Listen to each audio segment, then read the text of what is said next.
आप खुद गौरवान्वित महसूस कर रहे होंगे, क्योंकि हम और आप लगभग 4-5 बार यहाँ पर आए हैं और रात में यहाँ सोए हैं। और जब हम ये कवरेज कर रहे थे तो लोग कहते थे कि ये किसान नहीं है, ये भाड़े के टट्टू हैं, पैसा देके इनको लाया गया है। लेकिन मैंने कहा कि जब हम अपनी कारों से आए, हमारी कार पे बर्फ़ जम गई थी, बिस्तर गीले हो चुके थे और लगातार हम लोगों से जब बात कर रहे थे तो उनका कहना था कि हम यहाँ से जीत के जाएंगे। और ये जीत का सेहरा है। आप देखें कि लोगों के सर पर पगड़ी है, रंग बिरंगी पगड़ी है और हाथ में तिरंगा है। आप देख सकते हैं कि किसान आंदोलन को पूरे 1 साल हो चुके हैं और आंदोलन का जीत मिली है। हमने कुछ देर पहले आंदोलनकारियों से बात करी। मेरे सामने यहाँ पर प्रोफेसर भरत मीना जी हैं। भरत जी, 1 साल पहले जब यहाँ पर आए थे, आवाज था यहाँ पर, अब लोग घर जा रहे हैं, पहली प्रतिक्रिया क्या है? कि शिक्षक और विद्यार्थी भी किसान का बेटा होता है, किसान का भाई होता है, किसान का दोस्त होता है। तो जो लड़ाई किसानों ने लड़ी है वो शिक्षक की लड़ाई भी है, छात्र की लड़ाई भी है। तो ये पूरा जो आंदोलन का जो दृश्य है शाहजहाँपुर बॉर्डर का, अब तमाम साथी जो हैं अपने अपने घरों को जाने के लिए अपने सामान को पैक कर रहे हैं। बहुत से साथी जा चुके हैं और ये एक कंक्लूजन की अगर हम बात करें तो कोई भी साथी ये हमको कहता हुआ नज़र नहीं आया कि आगे अब जाके हमको कोई आराम करना है। ये अभी यहाँ से जाकर जो है विजय यात्रा निकालेंगे और विजय यात्रा निकालने का मतलब कोई जश्न नहीं है। विजय यात्रा निकालने का मतलब ये है कि जो किसानों के जो मुद्दे थे, किसानों की जो लड़ाई थी, आंदोलन की जो बिंदु थे, उन बिंदुओं को लेकर, उन मुद्दों को लेकर ये गाँव-गाँव, ढाणी-ढाणी जाके लोगों से बात करेंगे, लोगों को समझाएंगे कि क्या हासिल हुआ, क्या नहीं हुआ, आगे का क्या रास्ता रहेगा। ये तमाम सारी बातें जो है किसान विजय यात्रा के तहत बताई जाएंगी। तो कुल मिलाकर हम ये देख रहे हैं कि डेमोक्रेसी का एक बहुत बड़ा पड़ाव है किसान आंदोलन, कि जो 75 सालों के अंदर हम इस देश के जनता को लोकतांत्रिक मूल्यों में दीक्षित नहीं कर पाए, उनको शिक्षित नहीं कर पाए, वो काम किसानों ने, किसान आंदोलनों ने किया है। बच्चा बच्चा जो है अब डेमोक्रेसी के मूल्य जान रहा है। बच्चा बच्चा जो है देश के संविधान के मुख्य बिंदुओं को जान रहा है। जैसा कि अभी योगेंद्र यादव जी ने बताया कि इससे पहले एमएसपी की कोई बात नहीं करता था, लेकिन अब बच्चा बच्चा एमएसपी की बात कर रहा है। किसान में सम्मान का भाव जागृत हुआ है। किसान वेशभूषा के प्रति जो एक सम्मान जागृत हुआ है। किसानों की भाषा के प्रति एक सम्मान जागृत हुआ है। 1 साल पहले इस वेशभूषा का तिरस्कार किया जा रहा था, इस भाषा का तिरस्कार किया जा रहा था, इन किसानों को आतंकवादी, खालिस्तानी बताया जा रहा था, इन किसानों को जो है फोकटिया बताया जा रहा था, भाड़े के टट्टू बताया जा रहा था, पैसे लेकर धरने पे बैठने वाले लोग बताया जा रहा था। लेकिन अब धीरे धीरे तस्वीरें अपने आप साफ हो गई हैं। लोग ऐसी भाषा बोलने वाले लोग अब खुद शर्मिंदा हो रहे हैं। और तो ये बड़ी बात है कि किसानों ने अपनी दम पर, अपनी लड़ाई के दम पर जो है अपने वजूद को हासिल किया है, अपने सम्मान को प्राप्त किया है। और इससे न केवल किसान का मस्तक ऊंचा हुआ है, बल्कि देश के गणतंत्र का भी मस्तक ऊंचा हुआ है। क्योंकि अगर गणतंत्र में गण ही महत्वपूर्ण है, तंत्र उस गण के लिए ही है।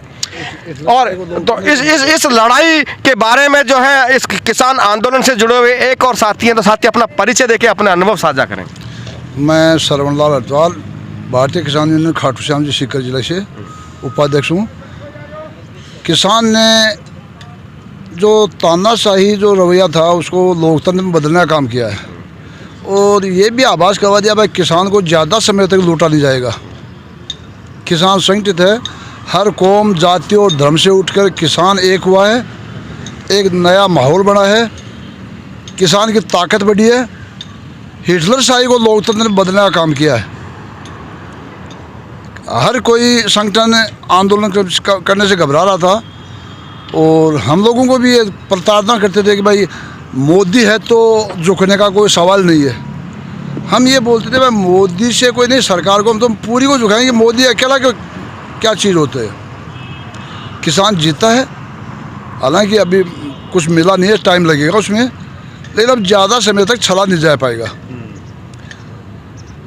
और 15 जनवरी तक जो हमारे किसान संगठन के नेताओं ने जो अवधि दी है उसके बीच में सरकार अगर नहीं करती है तो 15 जनवरी के बाद में जैसे ही संयुक्त मोर्चा का ऐलान होगा ये आंदोलन वापस अपनी उसी स्थिति में आ जाएगा। तो ये बहुत बड़ी बात कही है, किसान को अब आगे छला नहीं जाएगा और किसानों ने भारत के तानाशाही तंत्र को लोकतंत्र में बदल दिया है। अब फाइनल कॉन्क्लूजन के लिए मैं महेश वर्मा से बात करना चाहूँगा। महेश जी, आप अपना पूरा कॉन्क्लूजन दें, क्योंकि आप एक पत्रकार के रूप में इस आंदोलन को नज़दीक से देखते रहे हैं। बिल्कुल भरत जी, जिस तरह से आपने पूरे आंदोलन को और इस पड़ाव को विस्तार से बताया और हाथ में डेमोक्रेटिक भारत का जो ये माइक है उसको लेकर लोगों से बात करी, आप खुद गौरवान्वित महसूस कर रहे होंगे, क्योंकि हम और आप लगभग 4-5 बार यहाँ पर आए हैं और रात में यहाँ सोए हैं। और जब हम ये कवरेज कर रहे थे तो लोग कहते थे कि ये किसान नहीं है, ये भाड़े के टट्टू हैं, पैसा देके इनको लाया गया है। लेकिन मैंने कहा कि जब हम अपनी कारों से आए, हमारी कार पे बर्फ़ जम गई थी, बिस्तर गीले हो चुके थे और लगातार हम लोगों से जब बात कर रहे थे तो उनका कहना था कि हम यहाँ से जीत के जाएंगे। और ये जीत का सेहरा है, आप देखें कि लोगों के सर पर पगड़ी है, रंग बिरंगी पगड़ी है और हाथ में तिरंगा है, और किसान जो मोर्चा है उनका झंडा है। प्रोफेसर साहब ने अपनी बात बोली, मैडम रईसा जी ने अपनी बात कही, हमने राजा राम मिल से बात करी थी कुछ देर पहले, योगेंद्र यादव जो प्रोफेसर योगेंद्र यादव हैं उनसे हमने बात कही। तो ये अपने आप में है कि जो लड़ेगा वो जीतेगा।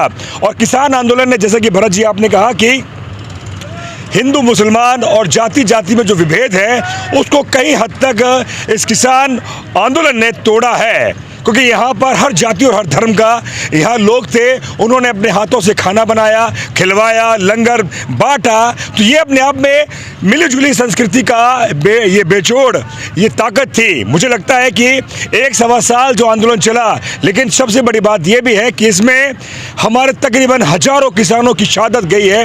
ये उसी की परिणति है, उसी का परिणाम है कि आज सरकार को बैकफुट पर आना पड़ा। योगेंद्र यादव से मैंने एक सवाल किया, क्या अगर ये चुनाव नहीं होता तो क्या सरकार बैकफुट पे आती? तो उन्होंने कहा कि भारत का जो लोकतंत्र है वो चुनावी लोकतंत्र है। जनता कहीं ना कहीं चुनाव पर जब वोट पर चोट करती है तो सरकार को बैकफुट पर आना पड़ता है, और ये बुरा भी नहीं है। मोदी जिसको हम तानाशाह कह रहे थे, तानाशाह जिस तरह का वो रुख अख्तियार कर रहे थे, तो मुझे लगता है कि किसान आंदोलनकारियों ने, जिसमें हर जाति, हर धर्म और हर वर्ग के लोग, जिसमें प्रोफेसर, पत्रकार, साइंटिस्ट, डॉक्टर, इंजीनियर और महिला मोर्चा की तमाम जो पदाधिकारी वो भी आए, तो उन्होंने दिखाया कि पढ़ा लिखे जो समुदाय है उससे बढ़कर जो भोला भाला किसान है उसने अपनी जीत सुनिश्चित किए। अंत में इतना ही कहूँगा कि जो पढ़ा लिखा समुदाय है उसे भी अपने हक और अधिकार के लिए सड़कों पर आना होगा।